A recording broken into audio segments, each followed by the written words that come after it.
Very good morning and welcome to Market Cafe here on EP Now with me, Lisa Fernandez, and I have my colleague with me, Snehi Shah. Good morning, Snehi. Good morning, Lisa. Well, during the course of this show, we will take you through all the important updates, both on the international as well as the domestic front. But let's first start with the international market. Snehi, the Fed minutes, meeting minutes for July, that's out. So what is its impact on the US market and the other global markets as well? Absolutely. So good morning to you and wishing a very good morning to all our viewers as well. Let's take a look at what the Fed FOMC minutes said and how that impacted the US markets as well. Now, stock futures were near flat on Wednesday night as investors digested the Federal Reserve's latest commentary that future rate hikes are not out of the picture.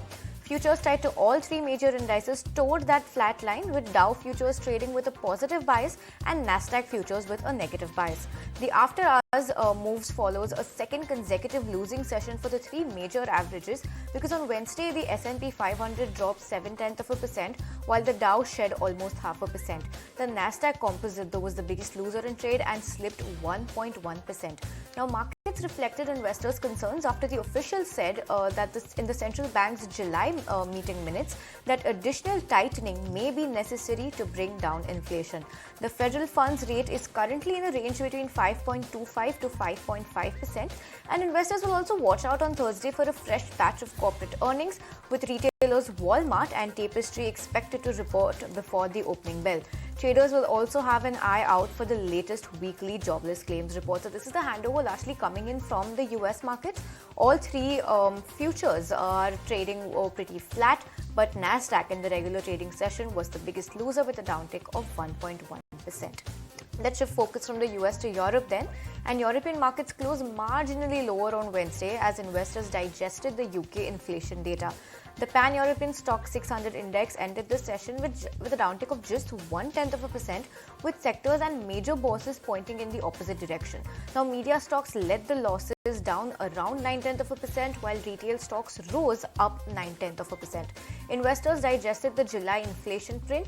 The headline consumer price index reading was in line with the expectations of analysts polled by Reuters and comes after the cooler than expected 7.9% figure for the month of June.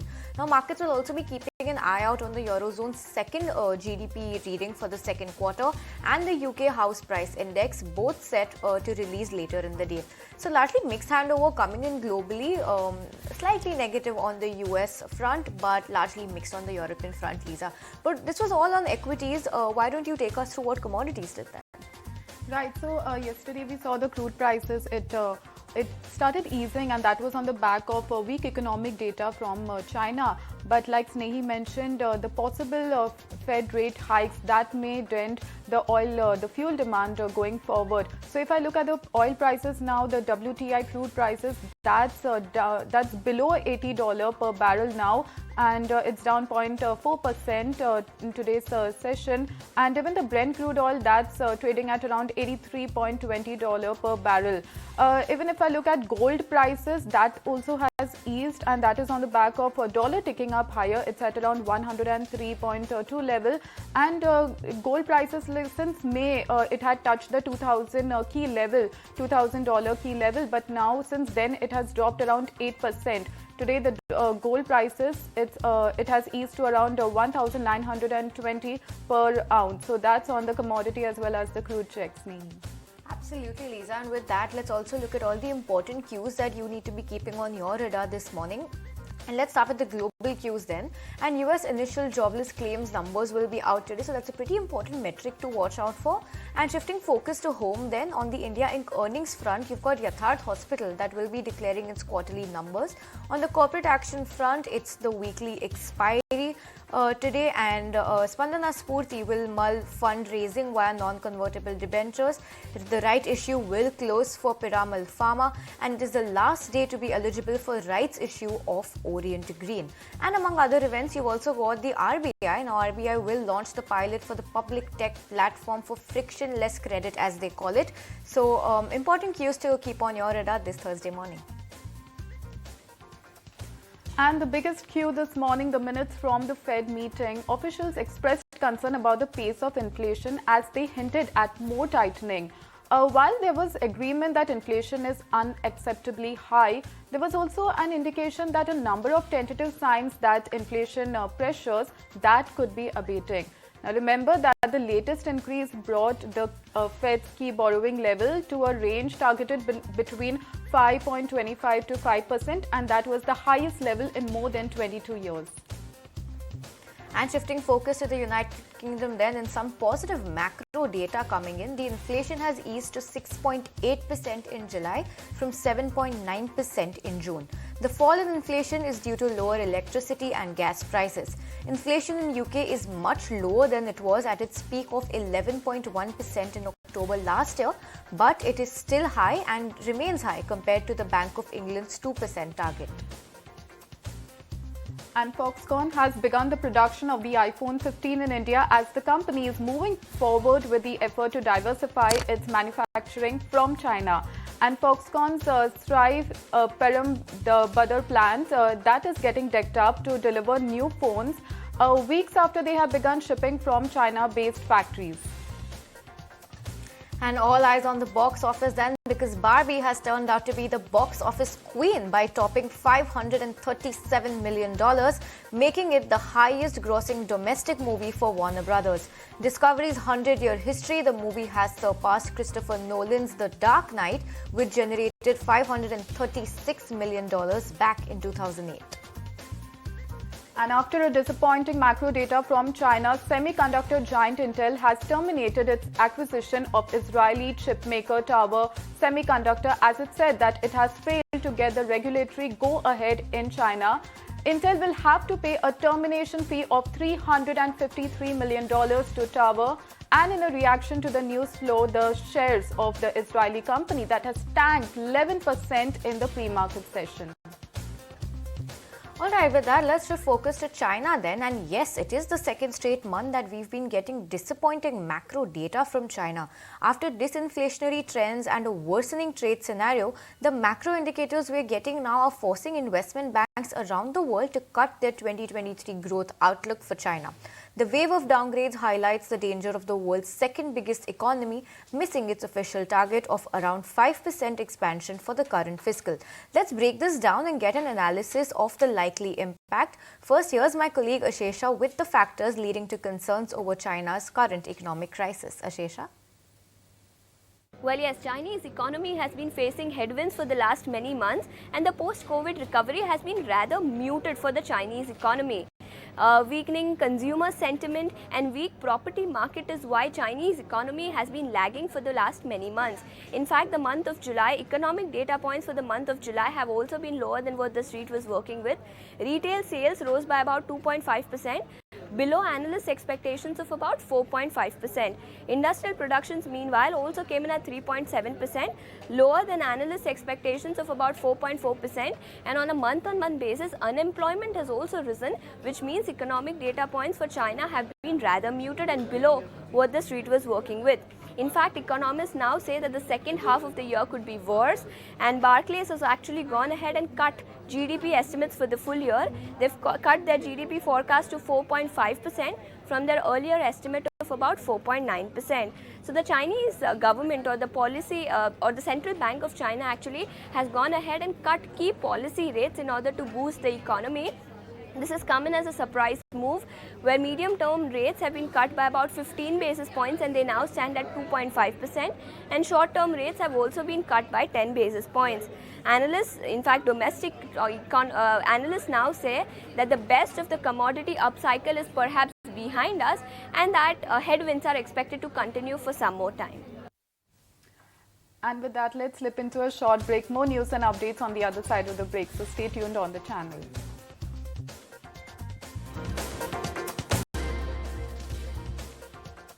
Hi there, welcome back and thanks for staying tuned to Market Cafe. Let's also take a look at what the Asian Pacific markets are doing in trade right now, and it's been a pretty weak opening for Asian markets all over, and Asian markets are largely battered in red and they extended their losses on Thursday after the US Federal Reserve's July minutes showed inflation concerns lingered, which could lead to more rate hikes. Let's take a look at Hang Seng. Now, Hang Seng opened with a downtick of 2% and now it has recovered slightly but still trading with a very big downtick of 1.7%. Let's get a move on then and look at what the other indices are doing. And Nikkei as well is also down 1.2%. Sharp cuts coming for the Nikkei also this morning. Followed by that, let's also take a look at what Kospi is doing. Kospi also down 1% in trade, largely sea of red coming in for all those Asian indices there on the back of the Fed minutes. Shanghai is actually not that low as compared to its peers, almost 0.5% downtick nonetheless coming in for the Shanghai as well. And lastly, let's also take a look at ASX 200. Now, ASX 200, which is Australia's index, is down almost 0.8%. So largely cuts coming in for all across the Asian markets as well. And let's take a look at the GIFT Nifty also. GIFT Nifty is down very nominally, just 13 points, so indicating a pretty flat start for our markets. Let's see how the global handover pans out for our markets this morning then, Lisa. Yes, so good morning and welcome back to the show, and we are at that part of the show where we talk about the important updates on the domestic front. So block deal action has returned on Dalal Street as investors participating in deals worth more than 15,000 crore in a single trading session. Stocks like Adani Power, JSW Energy, Religare Enterprise and more saw block deals. So Sharad is here to get more details on this. Over to you, Sharad.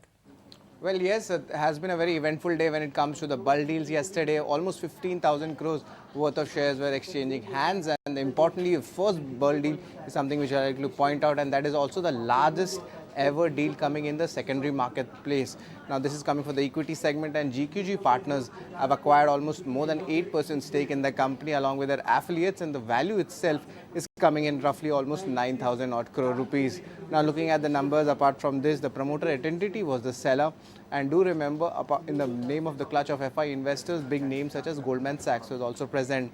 Up next, we have JSW Energies, GQG Partners, again the buyer coming in. Almost 1% stake has acquired by them, and the total value coming in roughly almost 1,000 odd crore rupees. Of course, there was a buying coming in from the same set of investors in the Monday's trading session as well.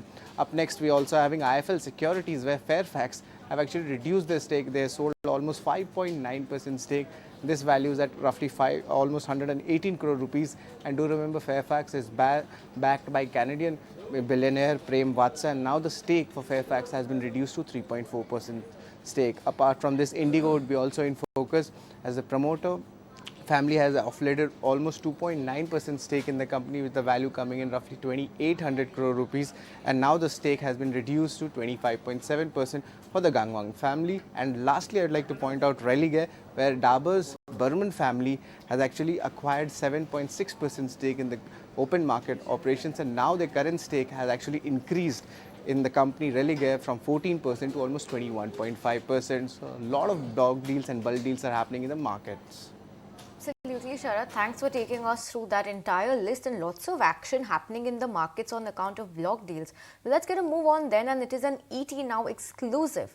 Bhavesh Agarwal, founder and CEO of Ola Electric, spoke to ET Now's managing editor Nikunj Dalmia about Ola Electric's journey, its key launches, views on the government tampering with EV subsidiaries, and plans to list on the D Street. Listen in to an excerpt of that conversation. With a premium scooter product, which is the S1 Pro. And yesterday we announced a whole range of products at different price points, starting from 80,000 rupees going up to 1.5 lakh rupees. So now we have a portfolio starting from absolutely at the entry level of scooters, equivalent to the ICE price point, and going up to 1.5 lakh rupees, which is our premium product, which is frankly the best scooter money can buy. And we believe with this kind of a pricing, consumers will find EVs fundamentally better than ICE vehicles. Because not just is the upfront price now equal to ICE for our EVs, but also using an EV is so much more cheaper than using petrol vehicles or ICE vehicles. Because petrol rates only go in one direction, whereas electricity is much more accessible and cheap, and the EV vehicles are much more efficient. So the running cost of an EV vehicle is roughly 1/10 or lower than a petrol vehicle. And now, if you buy an Ola EV, every month you save 2,500-3,000 rupees. So in a year you save about 30,000 rupees. So it's buying an Ola EV or buying frankly any EV. Not that there are many at this price point, but buying an Ola EV actually allows you to do better for the planet, but most importantly, do better for yourselves and for your wallet. And I believe, Nikunj, to your earlier point on legacy players, right? Now, they might comment on the sidelines that EVs are not the future or that EVs are not price competitive. Yesterday, we have changed that. And now actually the gauntlet is has been thrown to them to react and to bring exciting EV products, competitive EV products to the market and compete. Because it is quite clear that ICE is over in scooters. And what we also did yesterday, Nikunj, is we showed our scooter portfolio, but we also painted a vision and a roadmap for our motorcycle segment. So we are actually moving the game from scooters into motorcycles for the next couple of years. So what do you have to say to Rajiv Bajaj's definition of oats? That we eat oats for breakfast. How would you react to that? Actually, I haven't heard you react to that at all. हाँ नहीं देखो दलिया तो हम भी खाते हैं हाँ वो लोग ओट खा लेंगे हम दलिया खाते हैं एंड उनको दलिया खाना है तो आ जाए मेरे साथ दलिया खाएंगे साथ में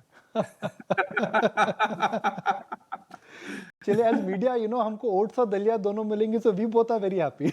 The fact that the FAME subsidy has been discontinued, is that indirectly good news for Ola, because you are a market leader, and typically when the subsidies are reduced, the market leader always tends to gain much more in terms of market share and dominance? Nikunj, firstly, I want to actually acknowledge the kind of visionary work the government has done over the last many years, where government has set a very clear vision for electrification of India. Government has set up a very, very enabling policy and incentive environment.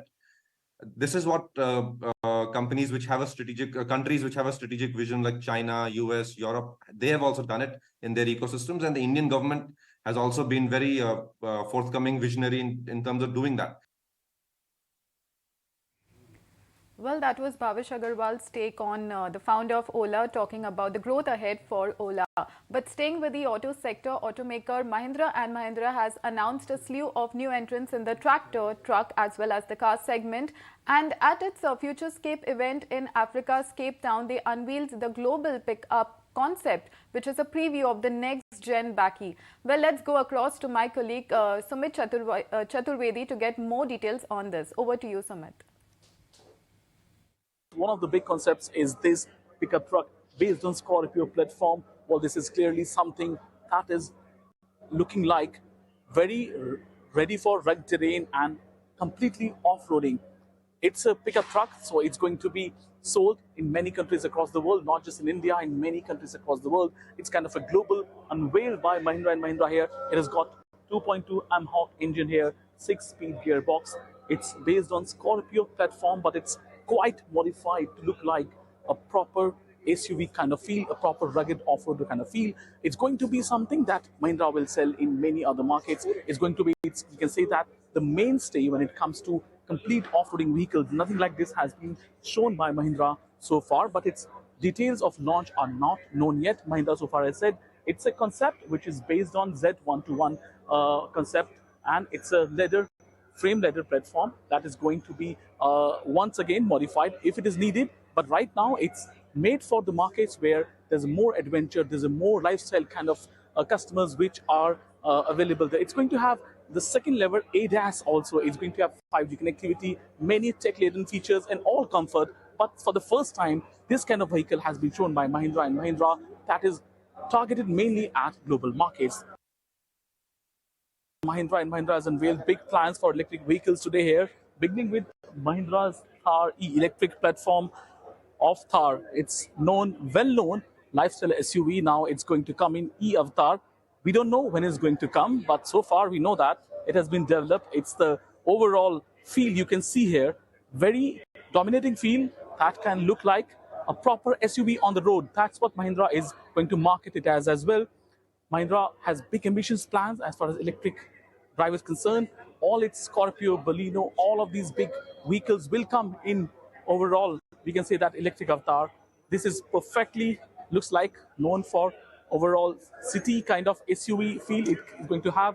It's still to be seen when it's going to be launched in markets across the world. But yes, one thing is known, that it's going to have a lot of appeal because Thar has done well for Mahindra & Mahindra. It has that appeal that's going to have some impact on its electric drive as well. That's why Mahindra is going to launch this car E in many, many markets.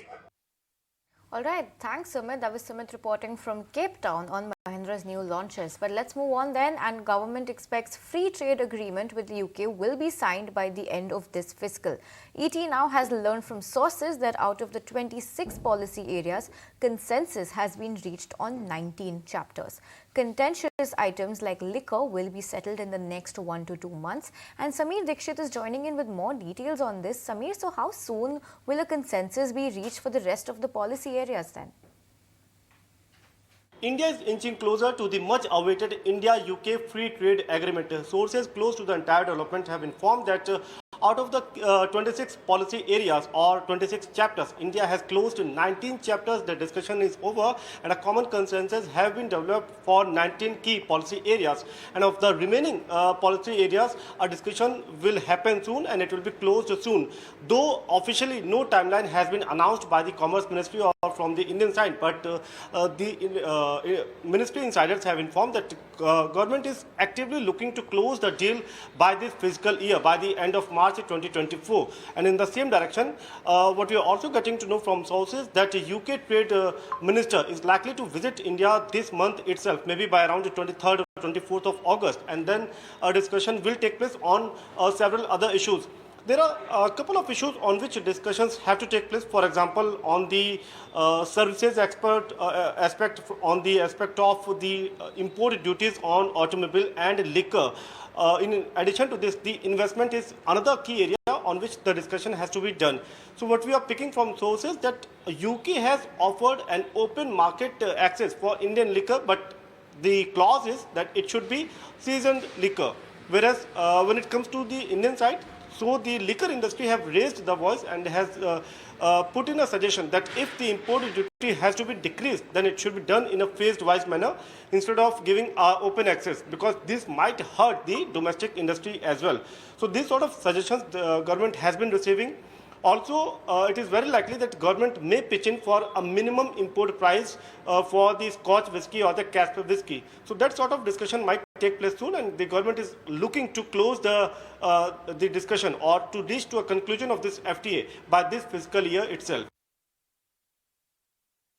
The UK is not producing automobiles which can easily sell in India in large volumes, because it's not a very major auto producer.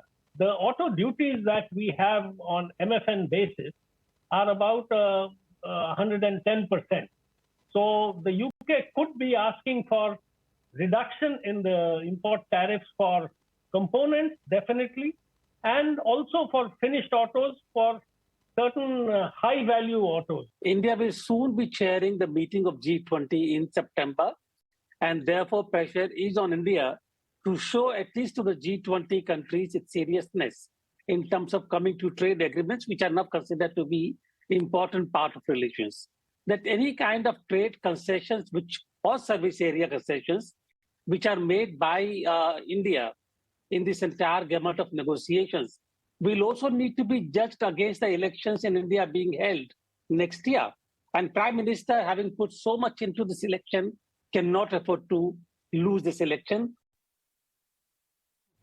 Well, the consensus on liquor FTA, that is likely in the next 1-2 months. So that's the word coming in. But now moving on, the cabinet has approved the upgradation of railway lines across 9 states. Along with this, it has also given the nod for electric bus services in 100 cities, and this is under the PM e-bus Seva. Prakash Priyadarshi has filed this report earlier today with all the details of the cabinet meet outcome.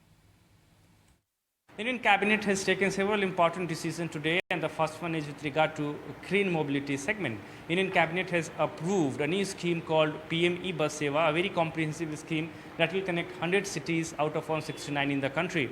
The scheme will be carried out on PPP mode, and for that, Cabinet has accepted an overall financial outlay of rupees 58,000 crore, out of which rupees 20,000 crore will be contributed by the central government of India, and there will be contribution from the state governments as well.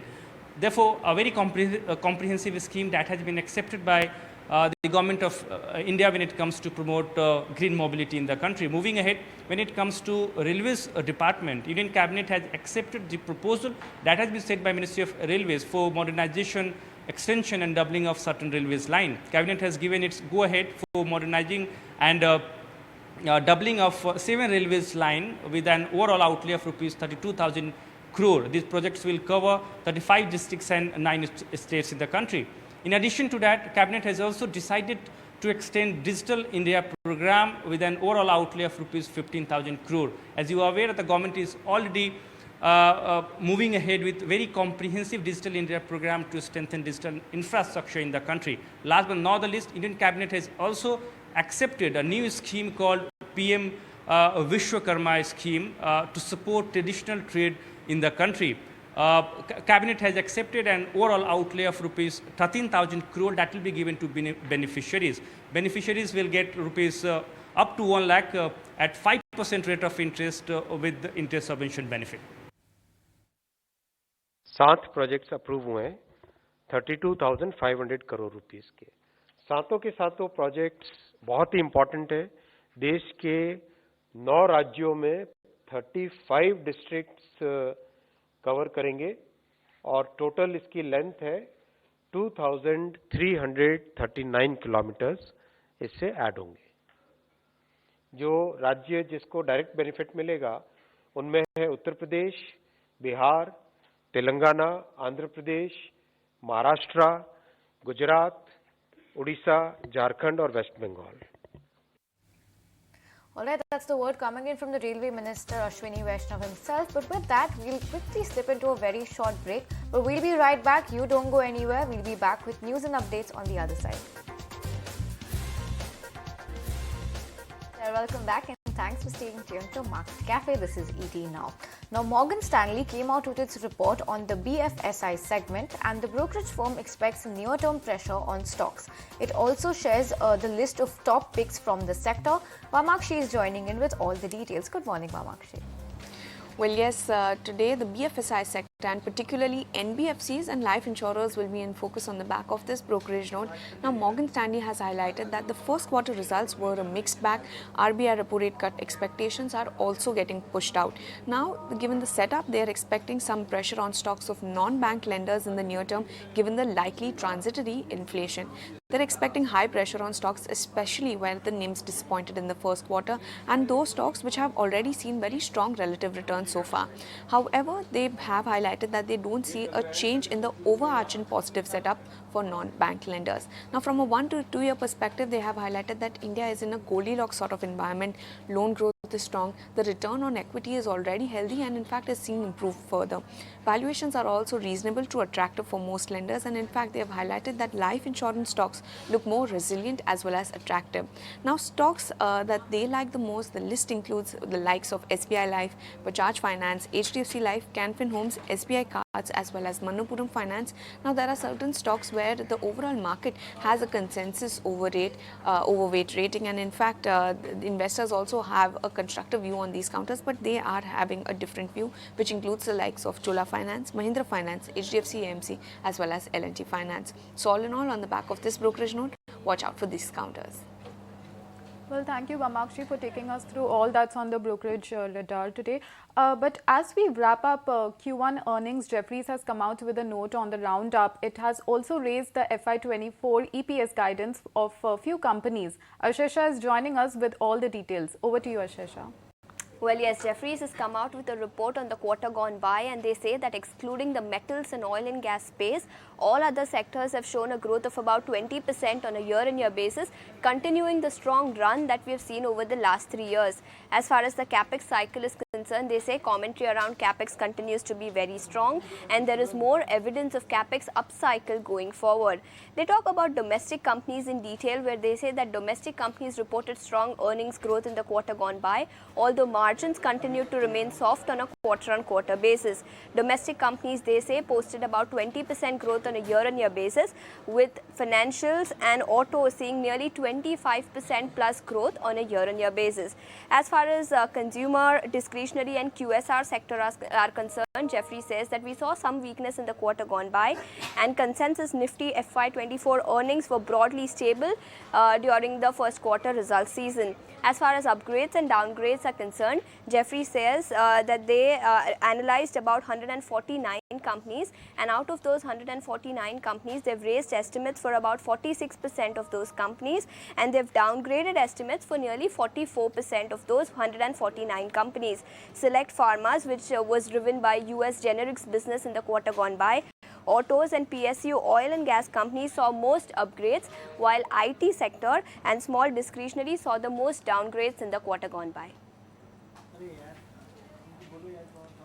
All right, thanks Ashesha for all those details, but let's also take a look at what NTPC is doing and why NTPC is in focus. Now the stock did close with an uptick of 2% yesterday, and Bernstein has come out with a brokerage note on NTPC. They have initiated an outperform on the stock with a target at 274 rupees, which is quite high from the current price of 217 rupees. They believe that the stock will play a key role in the transition to the green energy, and this role is underappreciated by the markets right now. The majority mandate to add thermal power sits will also do well for the stock, and renewable potential is also underappreciated for the stock at the moment. The low cost of borrowing compared to private players will also aid the company's performance going ahead and will pan out positively for the stock price, and a limited regulatory risk is what Bernstein is seeing for the stock in the FY24 to 29 cycle. Now valuations are below the long-term averages. That's the view coming in from Bernstein. Bernstein has initiated an outperform rating for the stock, target price at 274 rupees per share. Well, and Hiren Ved, who is the whole-time director and CIO of Alchemy Capital, shares his insight on the portfolio as well as the outlook on the new age tech space. Listen in to find out what stocks he holds and the sectors that he is positive on. We have everything from large, mid and small cap, Nikunj.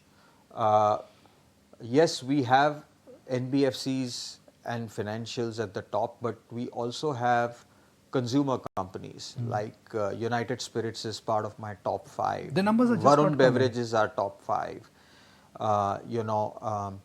And we have now stocks like Larsen, which are way up in the pecking order, right? Because we believe that the capital,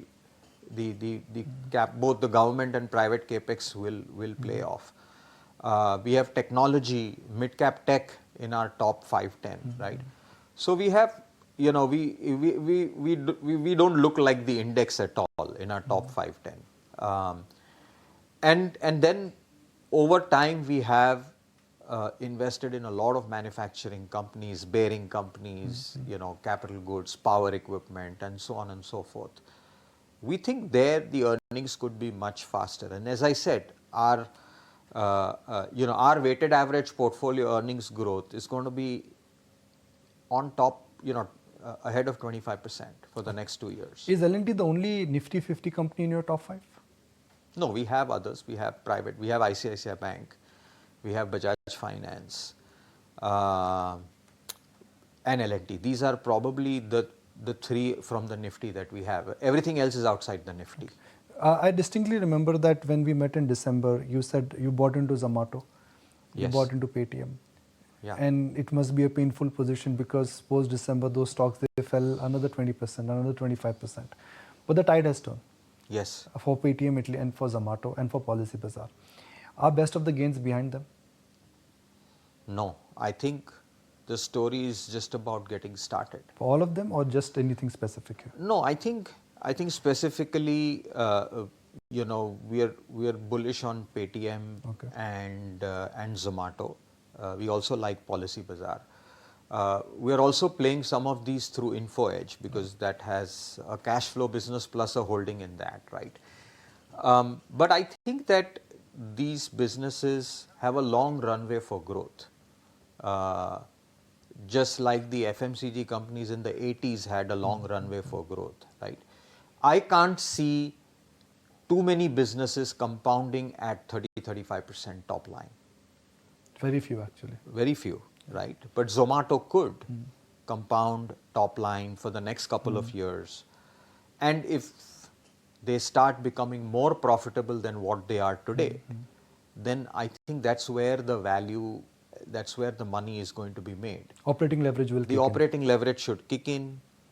They're becoming more disciplined about their capital allocation. They are focusing on profitability and cash flows.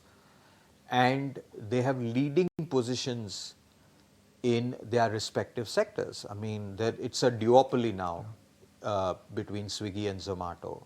And I think Zomato has a slight edge over Swiggy. And in payments, Paytm has created a fantastic platform. And everybody is now realizing the value of payments, though it doesn't make great money, it makes some money. But it's what you cross-sell to your payments customer is where you actually make money, and that's what Paytm is doing by lending. There are 8-9 NBFCs behind that, but they have the platform and the data to lend to these individuals, and they're building a book and they're making money on that. Right. The market cap of a Zomato is almost $9-10 billion. Paytm nearing there in terms of a market cap. So while the growth may be visible, and in terms of a need and what they would do in terms of creating a community and also ecosystem is going to be very large. But if you're looking at the market caps, 70,000 crore, nearing $10 billion for Zomato, aren't these stocks then priced to perfection purely based on the market cap versus the size of the opportunity?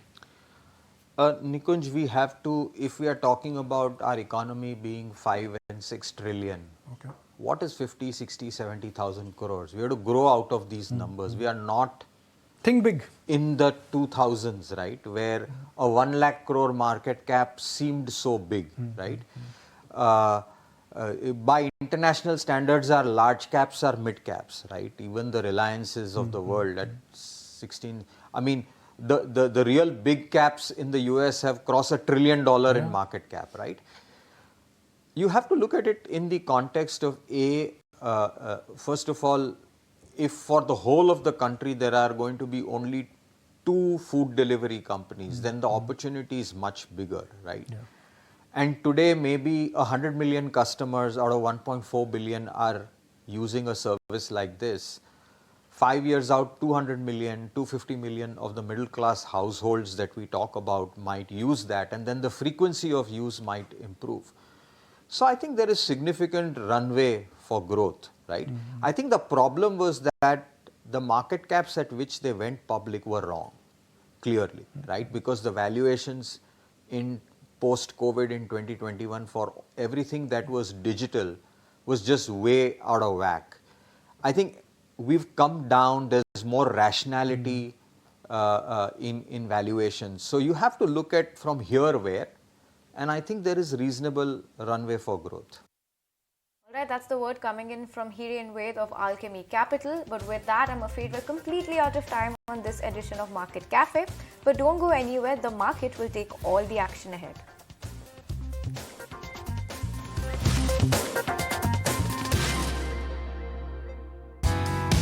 The funding winter has started.